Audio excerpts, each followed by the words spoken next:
When I was asked to think about the many humanitarian issues in this world and choose one to do a research project on, I was pretty excited. I had never really thought about the problems our world faces today, but once I started to think, I couldn't stop. Our world is nowhere near perfect. It may seem like the United States has it pretty good, but I was more interested in the problems other countries face too. That is when I decided to do my project on wealth inequality. I figured this would be a great topic because it affects everyone on the planet, whether you are rich or poor. The basic question I really wanted to figure out was why are some countries rich and others poor? After doing lots and lots of in-depth research, I have found that there are 5 main categories that affect a country's wealth. They are institutions, culture, geography, natural resources, and travel. First of all, there are institutions, such as the system of government or business. A country's wealth is connected to the strength of its institutions. Studies show that countries with strong institutions are wealthier. These countries are less corrupt, have inclusive systems, and are built on merit. On the other hand, countries with weaker institutions tend to be poor. These countries have more corrupt government systems, do not share power among citizens, and have more clan-based hiring practices. Corruption makes a country poor by being a drain on efficiency and productivity, and by making the cost of doing business more expensive. An inclusive government distributes the power and opportunities throughout society, allowing the citizens to participate in and benefit from wealth creation.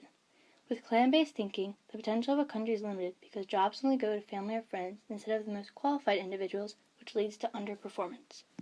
Another factor whether countries are rich or poor is culture. Culture includes the customs and beliefs of a society.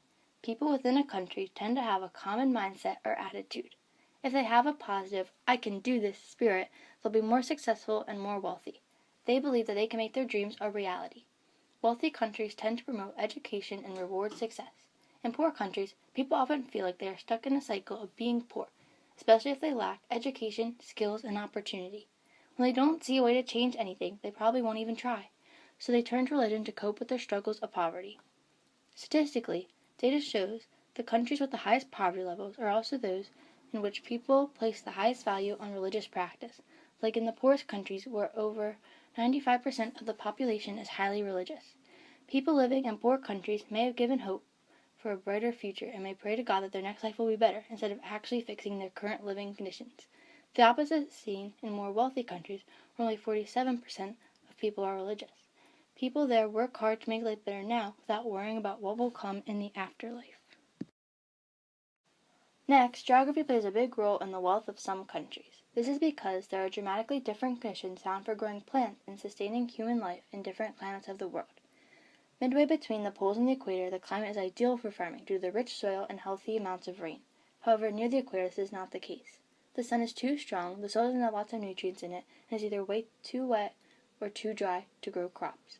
Without the ability to grow crops, people cannot settle, farm with domesticated animals, establish villages, and support industry and institutions which build wealth. Where people are struggling to get enough to eat, they are focused on basic survival and are unable to generate wealth.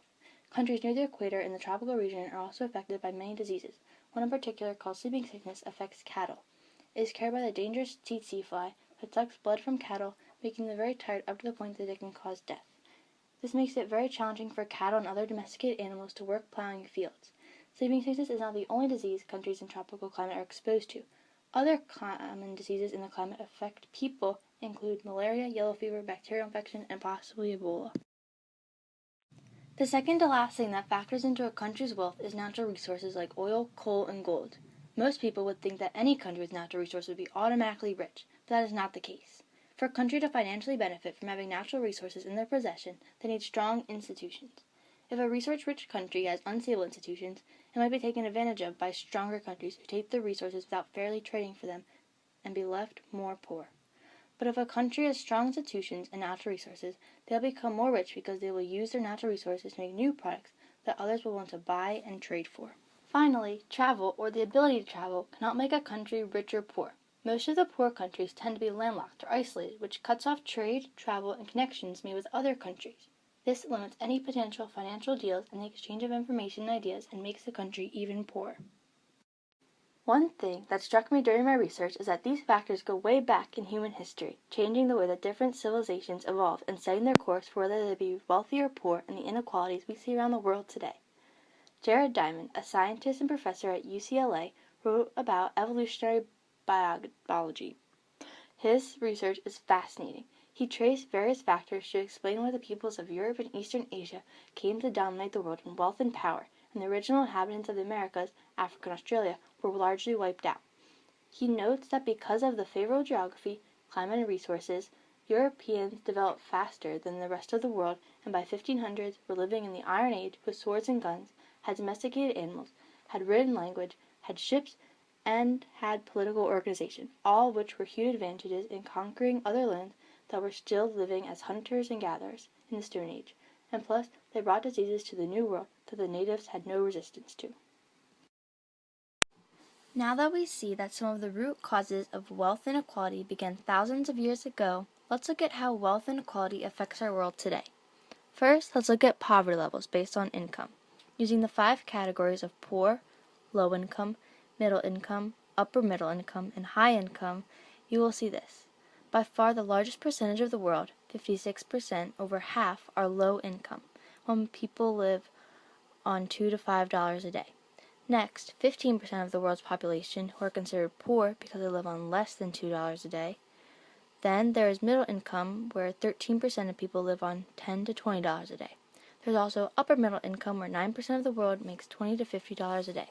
Finally, there is high income, for the lucky 7% of the world's population that earn over $50 a day. Translating the dollars per day into annual figures, the range is even more dramatic, with annual incomes per person of less than $730 per year for half of the world's population who are the poorest on the planet to over $18,000 a year for the highest earning individuals. Most of the world's population lives in brutal poverty. 10% of the entire population lives on less than $1.90 a day. Half of those people live in sub-Saharan Africa, which can be seen in the red area on this income map. Another way to look at wealth would be GDP, which stands for Gross Domestic Product. That basically means the value of a country's finished products.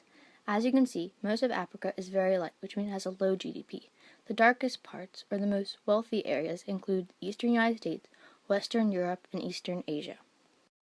Finally, here is a map that shows wealth from a different measure, devices connected to the internet, which indicate how well built the infrastructure is and how much technology people own. Again, the United States, Europe, and Eastern Asia have the highest rates, and other countries such as Africa have almost none. Using these 3 maps, you can see how parts of the world are more wealthy than others. Now let's look at how these measures of wealth impact people in their daily lives and how the inequality looks between the wealthy and poor, using the United States and Mali as examples. Mali is a landlocked country in northwestern Africa and has a population of 18 million compared to 320 million in the U.S. and is much more rural. For income, 91% of Mali's population lives on less than $2 a day, where annual average income per person is about $2,500, compared to the over $55,000 in the U.S., which is over 20 times more. The U.S. has the world's highest GDP, and Mali's ranks 124th. Life expectancy in the U.S. is 79 years old, and in Mali it's 58. That's a 21-year difference. Also, infant mortality. In Mali, 75 out of 1,000 babies die, versus the 6 out of 1,000 that die in the U.S. That means 69 more children die every year in Mali. There's also health care. While in Mali they only pay $11 a year, and in the U.S. they pay $6,096 a year. That means that people in the U.S. have over $6,000 more dollars to spend on keeping themselves healthy. Also, physicians for every 100,000 people, Mali only has 8, while the U.S. has 256. That's 32 times more available health care in the U.S., where it's needed more in Mali. Also, for 1 week's worth of groceries, Mali people only spend $26, while the U.S. spend $340. That's more than an extra $300 to spend on food. Then there's a literacy rate, where it's 33% in Mali and 88% in the U.S. Finally, there's internet use, where 75% of the people in the U.S. use the internet, and only 10% of people in Mali do. I was really upset by this information and to see the world in this way. It isn't fair that some people have so much and others have so little. Why have mansions when others live on dirt floors? Why can some people buy more than anyone needs and others have to search for safe drinking water?